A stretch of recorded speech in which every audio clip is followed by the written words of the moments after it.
Well, I'm here with Robin Sharma, author of The Leader Who Had No Title, and wow, you just blew us away there in that room. And one of the things that struck me was this idea that we're paid to be scared as leaders.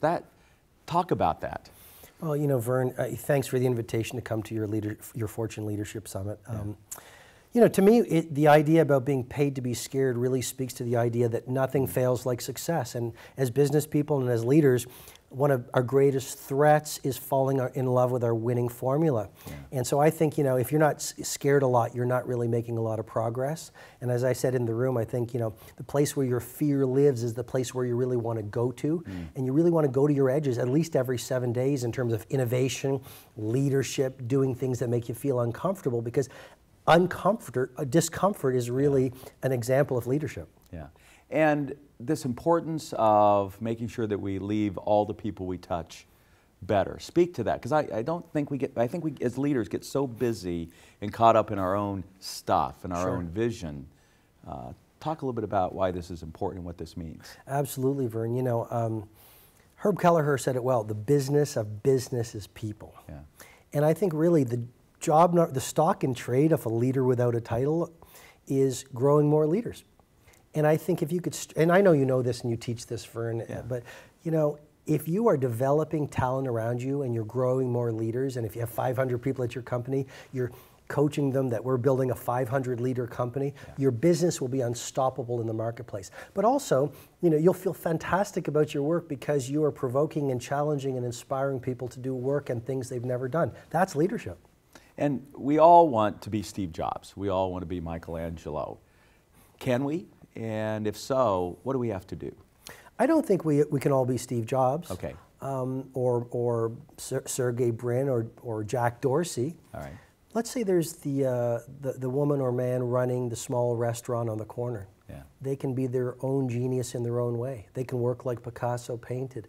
They can create a user experience that wows people and gives them unforgettable moments. They can produce food maybe in a neighborhood where people are operating at mediocrity, where they're known as mastery. And in so doing, not only show leadership, but present their form of mastery out in the world. And to me, that's awesome.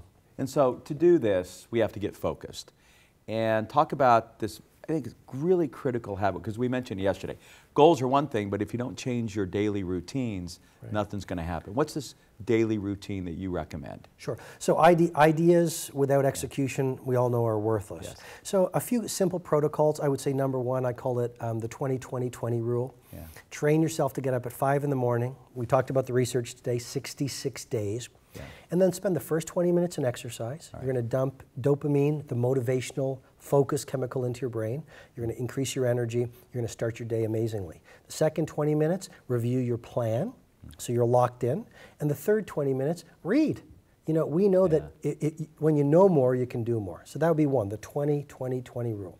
Second idea in terms of a daily habit, the 90-90-1 formula.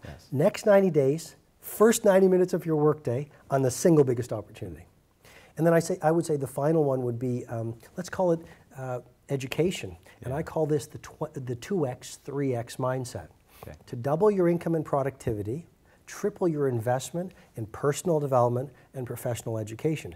Because education is inoculation against disruption. The person who knows the most will win. You got it. And I tell you, we were all struck by that kind of final quote that was given to you by your father, because at the end of the day, this is what matters. Share that quote with our audience. The quote comes from Rabindranath Tagore, and my father shared it with us most of my childhood. And it was, you know, when you were born, you cried while the world rejoiced. Live your life in such a way that when you die, the world cries while you rejoice.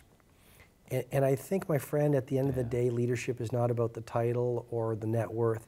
It's about serving. It's about being an instrument of service and leaving the world, through your mastery and acumen, better than you found it. Robin, thank you so much for sharing your wisdom with our audience. Thanks, Verne. Great to be with you as always. You got it. Thank you.